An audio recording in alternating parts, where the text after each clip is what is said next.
இன்னும் ஒரு மாதத்தில் தேர்தல் வரப்போகுது அப்படின்னு உடனே திமுக அப்படியே இப்போ ஒரு பதட்டத்தில், அந்த பதட்டம் ஏன் வந்துச்சு அப்படின்னா தேர்தல் வந்ததுனால இல்லை, இந்த விஜய்னால வந்த பதட்டம். அந்த பதட்டத்தில் என்ன பண்ணுறாங்கன்னா, இந்த தேர்தல் இதவே நேரட்டிவாக புதுசாக செட் பண்ணுறாங்க. திமுக வெர்சஸ் பாஜக. அது திமுக வெர்சஸ் பாஜக இல்லை, Tamil Nadu versus NDA, state versus union, அந்த மாதிரி. அதாவது மத்தியில் கூட்டாட்சி, மாநிலத்தில் சுயாட்சி அப்படின்ற அந்த மாதிரி ஒரு பைப்போலார் இது கான்டெஸ்ட்டுக்குள்ளே கொண்டு வர்றாங்க. இப்போ தேர்தல் களத்தவே அப்படி ஒரு போராட்ட சூழலாக சித்தரிக்கிறதுக்கு முயற்சி செய்கிறாங்க.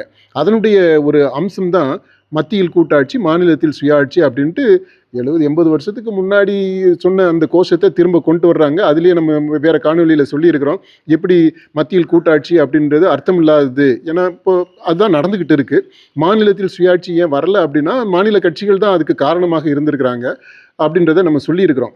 இன்றைக்கு இந்த கோஷத்தை அவர் கொண்டு வர்றதுக்கு காரணம் இந்த விஜயின் காரணம். விஜய் அரசியலுக்குள்ளே வந்து அவருக்கு எவ்வளவு சப்போர்ட் இருக்குது, என்ன வரும் அப்படின்றது யாராலையுமே கணிக்க முடியாத ஒரு சூழல் இருக்கிறதுனால இவங்க தாவிகா வெர்சஸ் திமுக அப்படின்ற அந்த நேரட்டிவை மாற்றி அதில் மக்களுடைய கவனம் குஞ்சிடக்கூடாது அப்படின்றதுக்காக இவங்க தமிழ்நாடு வெர்சஸ் பாஜக, என்டிஏ அப்படின்னு சொல்லிட்டு, அதாவது இது திமுகவிற்கும் பாஜகவிற்குமான ஒரு போட்டி அப்படின்றதனுடைய ஒரு இன்னொரு வடிவம்.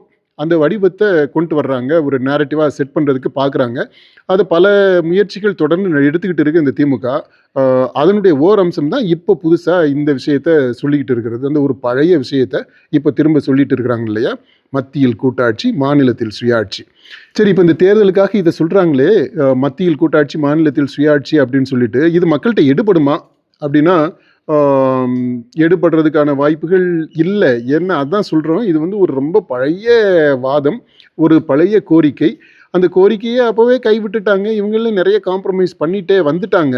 இன்றைக்கி அது எல்லாமே பொருள் இழந்து நீர்த்து போயிடுச்சு. அதனால் அது எடுபடாது அப்படின்றது தான் நம்முடைய கருத்து.